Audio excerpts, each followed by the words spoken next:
This podcast is sponsored by CSMI, the maker of the HUMAC Norm isokinetic system. Purchase a new or refurbished machine, or you can even upgrade an existing system to bring it up to date with all the latest testing and training applications. Please visit csmisolutions.com to view all of their available products, including the HUMAC Norm isokinetic system, the HUMAC Balance portable computerized balance system, and Sportswear Online. CSMI. Better data leads to better results. The Everything PT podcast is sponsored by Vald Performance. Vald is the creator of the airbands for blood flow restriction therapy. If you are looking to stay up to date with today's post-surgical modalities and adding VFR to your clinic, please visit valdperformance.com. Hello, and welcome to the Everything PT podcast with Matt Taylor and Daniel Bodkin. Please do not consider anything you hear to be medical advice. Just a couple of guys ranting about everything PT. Enjoy the show.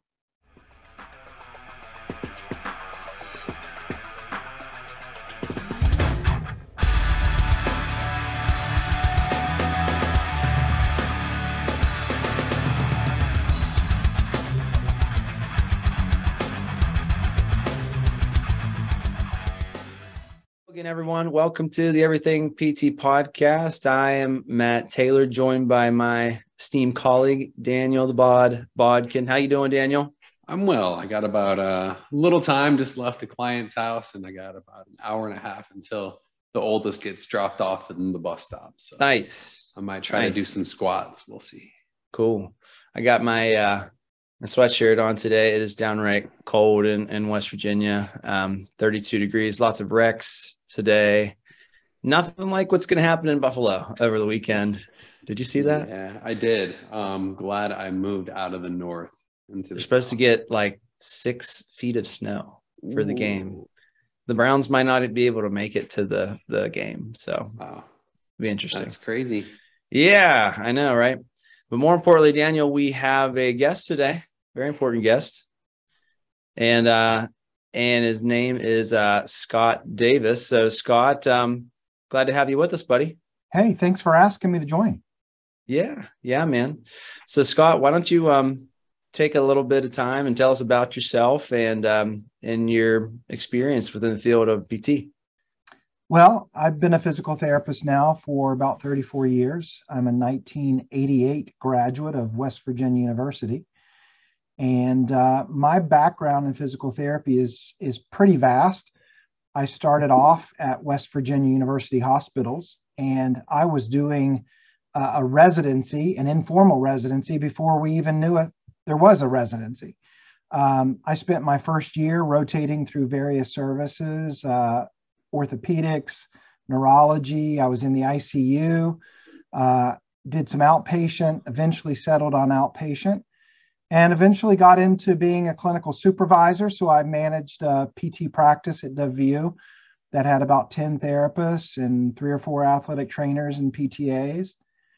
And then over time, I just really got interested in students and became a CI, became a site coordinator for clinical education. We had clinical rotations with about 10 different universities, and I just loved having students. And gradually over time at West Virginia University, I started doing a little bit of guest lecturing and helping out with labs. That eventually became a part-time gig as a faculty member. I got a full-time position at WVU in 2000, and I was there for about 16 years before coming here to Marshall as the program director and chairperson. My background is orthopedics, board certified as an OCS.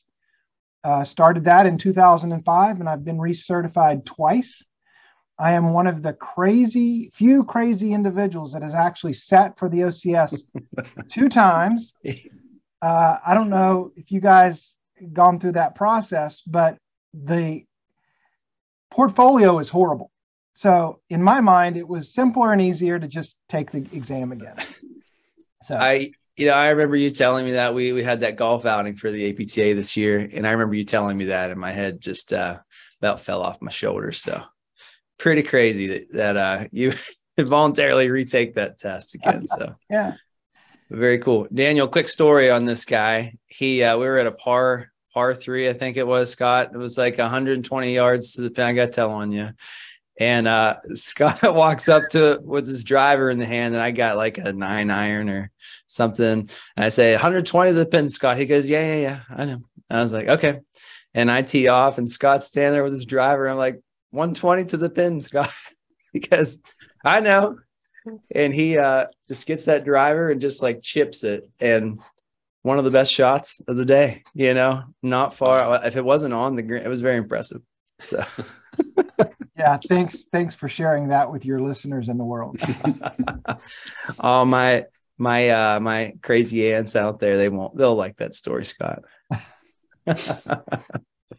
Well, cool. Well, Scott, just a quick turn here. Technology is going to be a big part of the future here. And I know at Marshall, I have gotten a chance to use one of your isokinetic machines, top of the line, and I saw a lot of other cool equipment in there. Do you feel like technology is going to be a big part of the future, like with our educational process? Yeah, I think it's the future in a lot of different ways. And I would probably break that down into 2 categories. One is using technology for teaching and learning, and then technology that a physical therapist would use. Mm-hmm. So, we're trying to expose our students to all of the things that are being used today in the clinic, but also exposing them to what might be out there in the next 5 or 10 years. And we can't even begin to imagine everything that's going to happen. But, we expose our students to things like exoskeletons for spinal cord injuries. We're doing more and more with diagnostic ultrasound, obviously isokinetic device, EMG, motion analysis, gait mats that are able to give us, very accurate information about gait parameters. Our students get involved with metabolic cart, balance master, portable bone densitometers. And then we're also trying to expose them to the future, preparing them for telehealth, preparing them for how artificial intelligence is going to impact physical therapy care, and virtual reality, especially, it's taking off in chronic pain. So again, we can't even imagine where we're going to be in 10 or 15 years, but we're trying to prepare students to be flexible and understand where we might go. While we're on that note, you never know what technology is going to catch on. What are some of the things that you've seen, earlier in your career that you thought, might have some, catch on that kind of went away, but then is maybe coming back again? Is anything popping that you can think of that? We run through various cycles, and in my career, there have been, a number of things that have come out. At one time, all the rage was looking at diabetic neuropathy and using laser light type therapy to do that. I'm kind of an unusual creature in that I'm not an early adopter. I'm an early investigator. So when something new comes out, I'm probably going to be skeptical, but I'm going to look at it. I'm not going to ignore it. And, we try to feed our students appropriate information about new technologies. Here it is. The science isn't there yet. This is what it's used for. This is what we do know. And being open to what might come. Because some of the things like, anodyne that was going to be the greatest thing in the world kind of fizzled. And then other things, dry needling, when it first came out, I was like, I'm not sure. But, now I'm 100% on board. When ultrasonography came out for doing rehabilitative ultrasound, not just the diagnosis, I'm like, is that really part of physical therapy? And I was definitely a little skeptical. Now I totally see it. So I'm not generally an early adopter, but I also don't discount things either. Yeah. One thing that comes to mind for me is kind of the same way. BFR. I remember first learning about BFR when I was at the Combine, and I got to throw it out there because she's, she works with you at Marshall. Susie Kantz, she was she'd always go to the Combine with me, and we were just talking about, her and whatnot. But it might have, she was in a discussion with some of the other PTs there about BFR. And I kind of sat on it for a few years before I really kind of dove into it. I teach a rehab class for athletic training students that are getting their transition to masters. And that's something that I try to include in the curriculum, is to teach them that. I really don't know how much of it's being taught. So at your school, is that included in the curriculum as well? We have included it as a discussion item. We expose our students to the concept. It's not something that we train them to proficiency on. We try to follow CAPTA accreditation standards for the most part, in terms of these are the things that we must teach. Mm-hmm. Then we try to give them exposure to new things, new ideas, and give them the available research on that, versus saying, okay, this is something that you're ready to do the day you graduate. There's just too much. We can't teach everything in PT school, but we can certainly expose them to it. And that's where I would put things like BFR, cupping, etc. Exposure, here's the limited information on research, and let's see where it goes. Sure.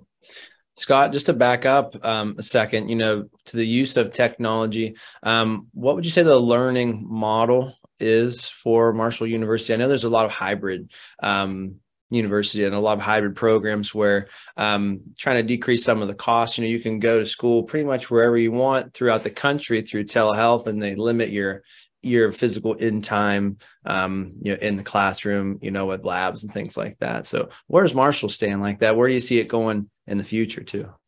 Well, we were built as a traditional 3-year DPT program. Mm-hmm. When we started off as a bachelor's, then we went to a master's, then we went to a doctorate, there was a lot of discussion about how much time and training is needed to become a true doctor, and what does it mean to be a doctor. So when Marshall was created, it was created as a 3-year in-person program. And we have had many discussions as a faculty about, do we transition to more of a hybrid distance model? And our faculty are pretty adamant that we want to see how this hybrid education goes. I will tell you that some of the early programs, their outcomes have not been stellar. And I think it's not so much the hybrid as it is the accelerated. My biggest concern is there's so much to learn, and I'm not sure you can teach it in 2 years. You might be able to teach it in 2 years, but do the students have time to absorb it and become proficient? Mm-hmm. So we are definitely in the traditional camp, but looking at the data. And if we can learn that we can do this faster and more efficient in a different model and have students spend less time on campus, then we will adopt it going forward. But again, I think we want to see that it makes the most sense for quality outcomes. Scott, just changing gears a little bit, you and I did a little bit of continuing education at the West Virginia APTA conference. Dr. James Dauber, did I get that right? Blew me away with diagnostic ultrasound. It's hard to say that is not going to be a part of what we're doing in the future. My mind was racing. I just had to go and talk to the guy. I'm hopeful to get him on the podcast, Daniel. This guy's just uber smart, super, super smart. But it just, how something makes sense and you're just like, yeah, that makes a lot of sense. How like when you could get a movie at home for $5 and then at Blockbuster, it was more expensive. You're like, this isn't going to work for very long, but reverse. So I kind of see that with diagnostic ultrasound. I know that you guys are invested in that at your university, right? Absolutely. Yeah. Where do you see that going? Well, let me just give Dr. Dauber a little more kudos. He is a military PT, and he comes with a background of having a unique practice privileges and widely used imaging in his military background. And he brought a wealth of clinical experience, but he also just recently became RMSK certified. And he is one of a handful of physical therapists in the country that are certified in diagnostic ultrasound. And we have been on the cutting edge because of him in large part in diagnostic imaging. We have a dedicated imaging course that goes beyond just ultrasound. It includes really having our students understand other modalities such as MR, CT, bone scans, etc. So I believe that, Marshall students are quite prepared when they graduate to start thinking about going beyond traditional clinical exam and incorporating some diagnostic imaging as part of that. Yeah. Daniel, do you have any experience with diagnostic ultrasound yet? I do not. When I was an athletic training student, we had a Dr. Charles Knopfsinger. He was one of our big elbow shoulder docs at USF. And it was when the technology was, at least it first came to USF. This is 2008 or 2009. But he brought it into the classroom. And, he was, using it on the students, identifying, it was mainly shoulder. So he was saying, here's your cuff, here's your bicipital groove, here's the UCL. So he was kind of showing it to us. That was the extent. I didn't get any of it in PT school. I didn't do any rotation specifically with him. So I never got to see it beyond that. So, and I don't even know how widely it's being used or even what the best tissues are to image with that. Yeah.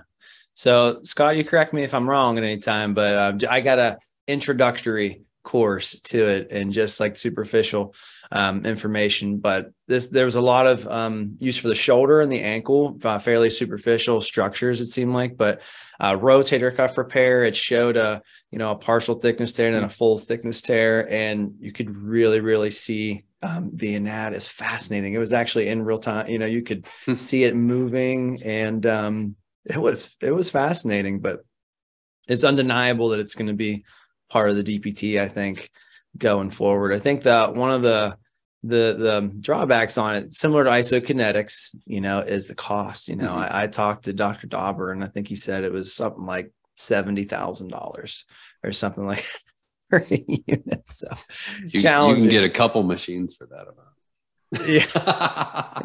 Yeah. Yeah. So just like any technology, it should get less expensive as it goes. I hope so. Any thoughts on that, Scott? Yeah, the technology has improved in terms of quality, while at the same time, the price has come down and they've become much more portable to now really what you have is a standard computer with, a couple of minor upgrades with it, but all the technologies in the wand in the handle. So what was at one time a very large machine has become relatively small and portable. So, I can see this being applied in the future, much more in the field, not just in the clinic as well. Yeah, fascinating. I'm excited to think about it. There is a clinic in Southern West Virginia that has a gal that does this relatively routinely, and I'm trying to just go spend a day and just observe it. It's going to be cool. But very cool. Next question, Scott, for you. Just in regards to reimbursement, I know you're heavily involved with the APTA. I'm a member. I'm lobbying. Daniel, you a member now? I am. Okay. Yeah. Awesome. So awesome. I wasn't lying when we had our guest on from the APTA. I actually became a member that day. So way to go. If you don't believe me, I got the paper. Right. No, I believe that. I believe you. So yeah, I finally became a member. Good. After practicing for 10 years. Good. I certainly see the value in it. Obviously, I know Scott does since he's the president. But Scott, my question for you is, what are we doing? What's the main act to try to combat reimbursement? We're getting another, I think, 4% cut coming up in the near future. So, just what are your open thoughts about it? Well, we have to rely on the main APTA for issues that are federally funded. So anything related to CMS, Medicare, Medicaid. And, I have spent some time in Washington talking to West Virginia legislators. And really what APTA is doing is having conversations. They are trying to work with other organizations. But I'll be honest with you, when only 20% or so of your professionals are actually a member of the APTA, we are relatively limited in our voice. So, we at one time we had 100,000 APTA members, and now we've recently dropped slightly below that, trying to get back over that 100,000.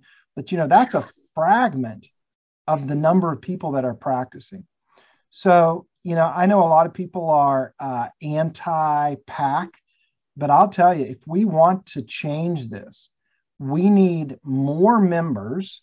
We need members who are active and engaged with their legislators. And we need people contributing to political action campaigns in a bipartisan way so that we can get folks on both sides of the aisle to understand our issues. So our future, I think, although we're moving more into a cash-based business, I think we have to address this. This is going to affect the day-to-day clinician. It's going to affect the number of private practices that we have, and it's going to affect the number of people that want to go into physical therapy. But it starts with membership. I would agree. Just from a guy that is the owner of a private practice, I can certainly see the ease of operation with a cash-based business. But where we are located in West Virginia will be very, very challenging, with the average income 20 to 30,000 somewhere falling in there, so challenging. Yeah, it would be. Well, I will tell you, here's my summary of all that, is there are a very small handful of very dedicated people that are fighting this fight every single day. And those folks need some support. They need backup, and we need the masses to get involved. Right. And I have heard so many people, especially, and I hate to go upon age and that sort of thing in terms of different generations, but we need the young folks to get involved and become active. I think some of them have just gotten frustrated, and some maybe even leaving the profession. And I think the answer is to get involved and make the change. Sure. Scott, why do you think there's such a sharp decrease with the APTA from where it was to where it is now? Because I'm a guy that's trying to lobby for it and fight for it, and I'm thinking about that as well. To be very honest with you and frank, I think there are a number of issues. One of those is we've got individuals that aren't seeing the value, and any organization has to show you that there is value. And we have to do some things. If we can show you that we did this, then you're going to be more likely to support that. So part of that is on those of us in APTA who have leadership positions to show you the value. The other thing is, I think COVID affected us tremendously. A lot of people were struggling financially during COVID. They had pay cuts, et cetera. But there have also been some political challenges in APTA. APTA has jumped into social issues, and I think that has given some people pause about becoming a member. They want members, and I know this as an APTA president of a chapter, they want professional action, and they want APTA to not get so involved in the social issues. Daniel, any thoughts about that? Just from my end, the big thing was just the cost. Not necessarily the cost of membership, but it's really, the cost of schools. I was in the Army, right? So I got the old GI Bill. I got tuition assistance while I was in the National Guard. I still came out 160 in the hole somehow with all that assistance. So, I don't know if, as far as I'm not for, giving, free money to get rid of loans, but I am all for just education reform. That I really need to take, history class in college, that I really need to take, 2 physics classes. So it's not even at the, the PT school level. It's even all the way to the undergrad level.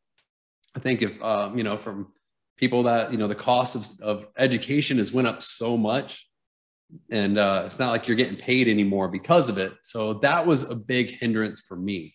So I think if there's any way that, and it has to be on a grand scale, that we really, reform our college or university system in the U.S. Yeah, no doubt. It's another conversation for another day with somebody. Oh, it is. It's somebody a lot smarter than me.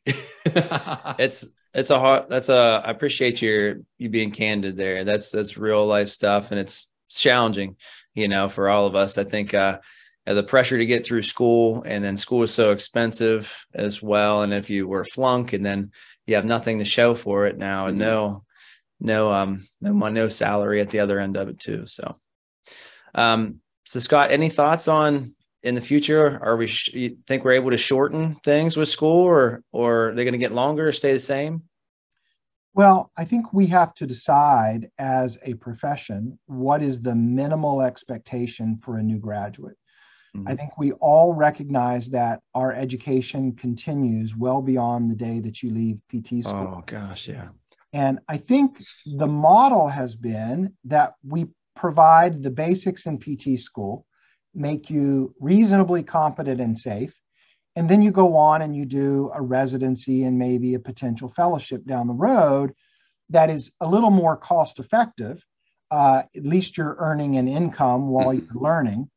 And I think we're moving towards that. But I don't think physical therapists have embraced the residency model as much as some of us had hoped, because they are coming out with so much debt that they can't take the reduced salary associated with a residency. So it does begin with reimbursement. It does begin with having the ability to achieve a higher income. But it also has to be, as Daniel mentioned, what do we need to do in education to get the students at the appropriate level? Many of us feel that perhaps we made a mistake by going to the doctoral level, in that if we're going to be a doctor, then we're going to have to provide the number of credit hours that are universally accepted as a doctoral degree. And maybe, that wasn't necessarily the best decision from a financial perspective, especially for students. I graduated with a bachelor's degree. I've practiced for 34 years in a reasonably safe manner, never hurt anyone. And I went to PT school in 2 years. But there is a whole lot more knowledge out there today than there was when I was in PT school. Sure. So as the body of knowledge grows, I think the education has to keep up with that. But, what is the appropriate amount of education that's needed, and how can we be more efficient?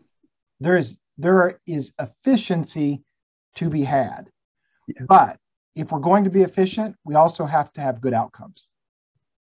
Absolutely. Well, great insight. You mentioned body of knowledge. It kind of steers to the next thing I want to talk about, and that's research. I know you mentioned before we hit record, you just finished up a project, you got something going on. What kind of research have you your past projects, and what are you looking at in the future? Well, for about early on in my career, I was focused on more like sports enhancement types of things, looking at increasing performance, vertical jump, single leg hop, that sort of thing. In the last 15 years, my research is focused on non-acute low back pain. And let me take a second to define that. We all know what acute back pain is like. And we also know that there's folks on the other end of the spectrum that have chronic pain that is preventing them from functioning in life.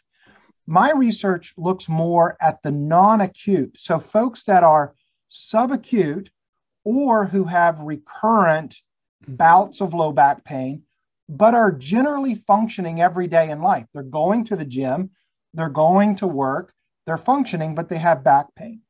So my recent research was looking at comparing dry needling with E-stim, as well as versus sham dry needling for individuals with non-acute low back pain.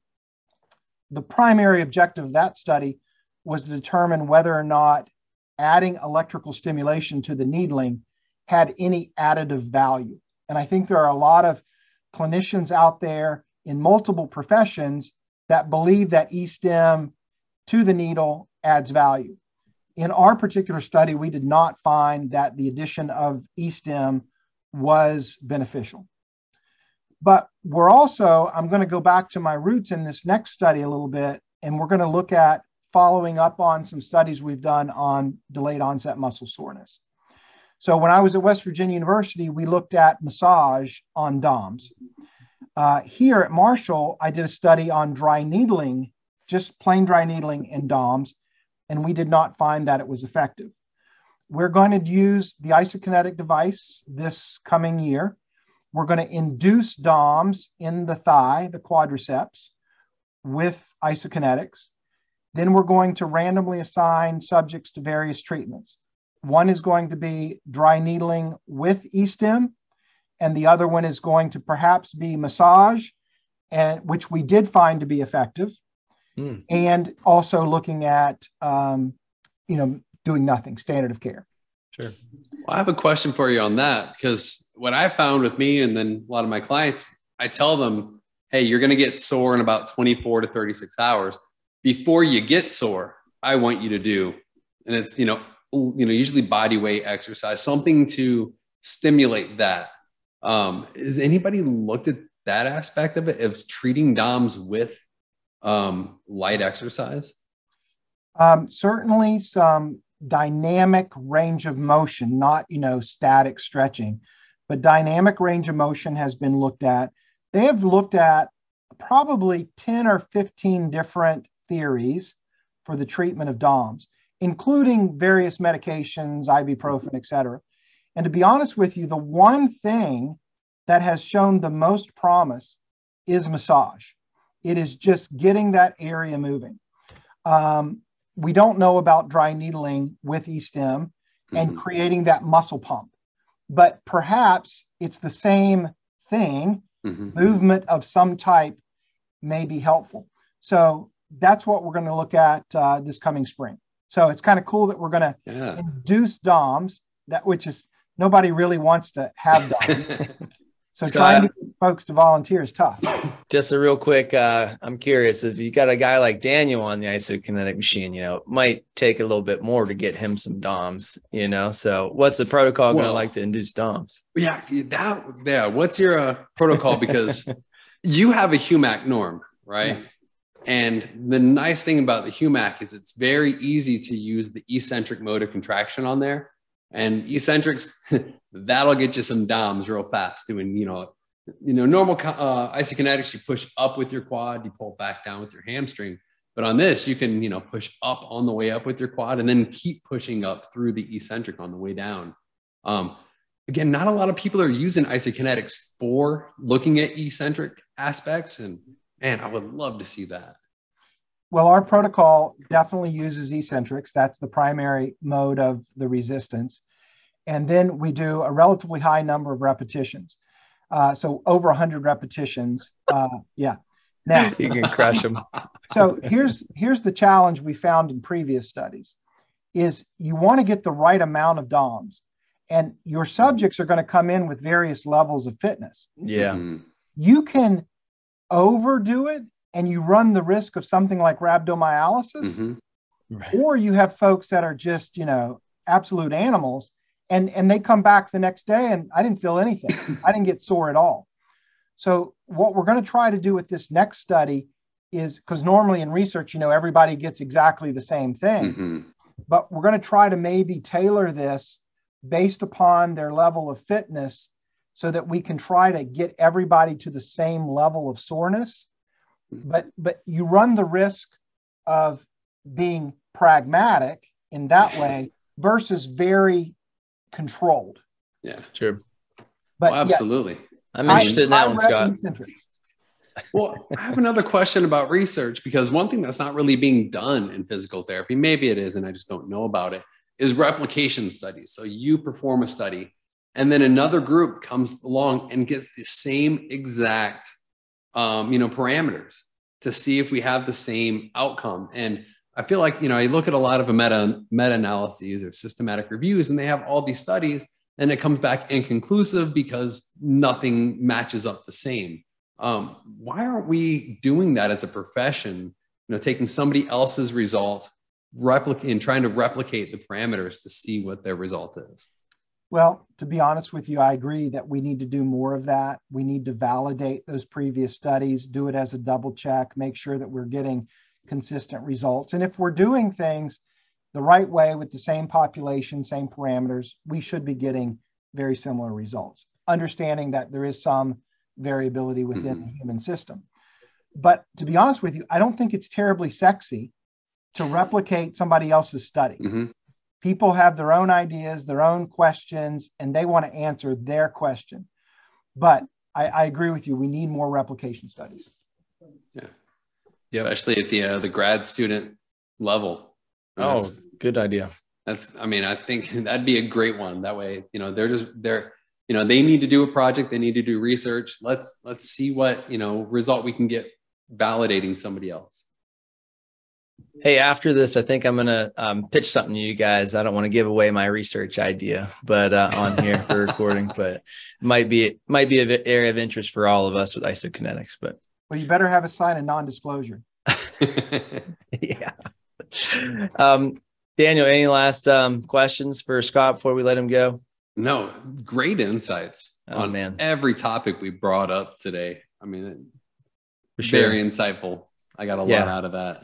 Really glad we had you on, Scott. Scott, how can people find you, get in touch with you, buddy?